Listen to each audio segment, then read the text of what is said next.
राधे राधे। आपका स्वागत है मेरे चैनल में। सूर्यदेव हिंदू धर्म में ऊर्जा, प्रकाश और जीवन के सर्वोच्च प्रत्यक्ष देवता हैं, जो संपूर्ण ब्रह्मांड के केंद्र हैं और आत्मा माने जाते हैं।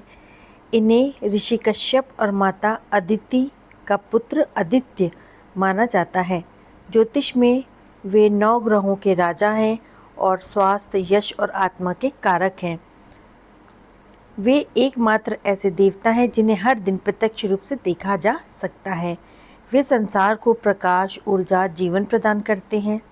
उनकी पत्नियां संध्या और छाया हैं और वे यमराज, शनिदेव, यमुना और करण के पिता हैं। सूर्यदेव के रथ में 7 घोड़े होते हैं, जो कि 7 रंगों या फिर 7 दिनों का प्रतीक माने जाते हैं। इन्हें सेहत, राज्य और तेज का कारक माना जाता है।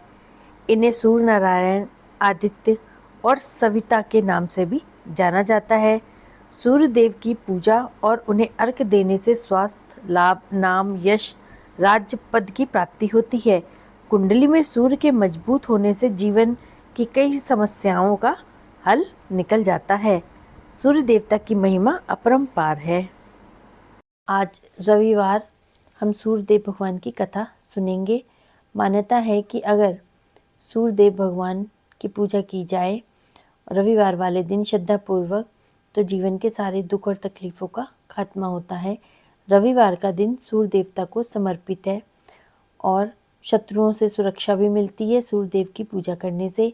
सूर्यदेव का व्रत करने के साथ साथ अगर व्रत कथा सुने तो सारी मनोकामनाएं भी पूर्ण होती हैं।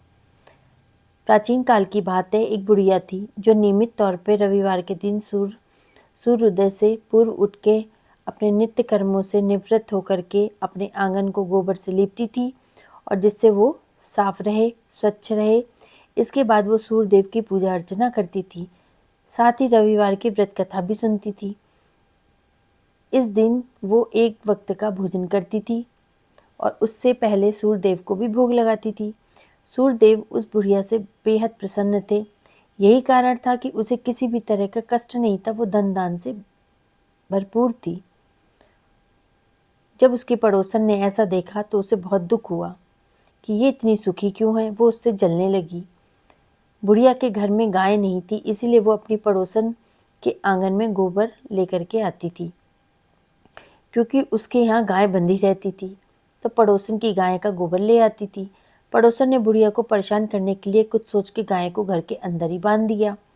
अगले रविवार बुढ़िया को आंगन लीपने के लिए जब गोबर नहीं मिला तो इसी के चलते उसने सूर्य देवता को भोग भी नहीं लगाया, साथ ही खुद भी बिना खाना खाए भूखी प्यासी रही और फिर सो गई। अगले दिन जब वो उठी तो उसने देखा कि उसके आंगन में एक सुंदर गाय और उसका बछड़ा बंधा हुआ है। बुढ़िया गाय को देख के हैरान रह गई। उसने गाय को चारा खिलाया। वहीं उसकी पड़ोसन बुढ़िया के आंगन में बंधी हुई सुंदर गाय और उसके बछड़े को देख के और ज़्यादा जलने लगी और उससे और अधिक जलन के कारण पड़ोसन परेशान रहने लगी। पड़ोसन ने उसकी गाय को गायब करके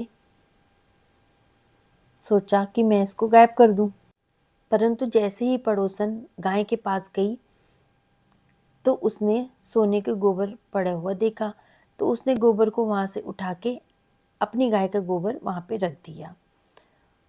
सोने के गोबर से पड़ोसन कुछ ही दिन में धनवान हो गई। ये कई दिन तक ऐसे ही चलता रहा। कई दिनों तक बुढ़िया को सोने के गोबर के बारे में कुछ पता ही नहीं था। ऐसे में बुढ़िया पहले की तरह ही सूर्यदेव का व्रत करती थी, साथ ही कथा सुनती थी।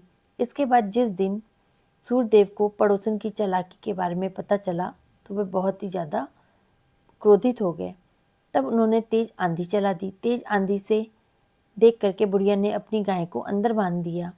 अगले दिन जब बुढ़िया उठी तो उसने सोने का गोबर देखा कि उसकी गाय ने सोने का गोबर दिया है।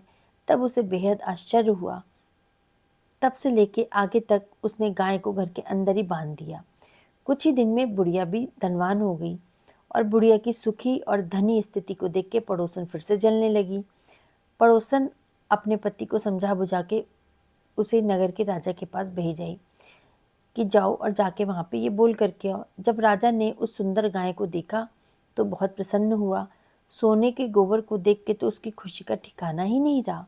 नगर के राजा के पास गाय को भेज दिया गया। सुंदर गाय को देख करके राजा बेहद प्रसन्न हुआ। सुबह जब राजा ने सोने का गोबर देखा तो आश्चर्यचकित रह गया। उसका खुशी का ठिकाना नहीं रहा। वहीं बुढ़िया भूखी प्यासी रह के सूर्य भगवान से प्रार्थना करती रही। सूर्य देवता को उस पर बहुत ही ज़्यादा दया आई, करुणा आई। उसी रात को सूर्य देव राजा के सपने में आए और बोले कि हे राजन, बुढ़िया की गाय और बछड़ा तुरंत वापस कर दो। अगर ऐसा नहीं करोगे तो तुम पे परेशानियों का पहाड़ टूट पड़ेगा। सूर्य देव के सपने में जा करके जब राजा को बुरी तरह डरा दिया, इसके बाद राजा ने बुढ़िया की गाय और बछड़ा वापस कर दिया। राजा ने बुढ़िया को ढेर सारा धन भी दिया और क्षमा भी मांगी।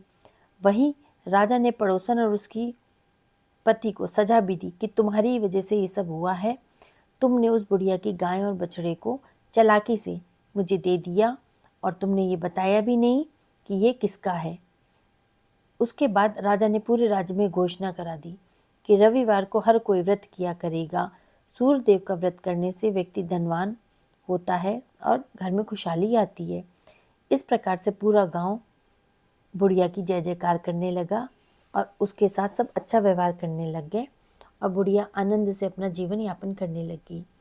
इस प्रकार से जो भी रविवार वाले दिन सूर्य देवता की पूजा करता है और उनकी कथा सुनता है तो उसके सारे दुख और तकलीफ़ों का अंत होता है। सूर्यदेव भगवान की जय।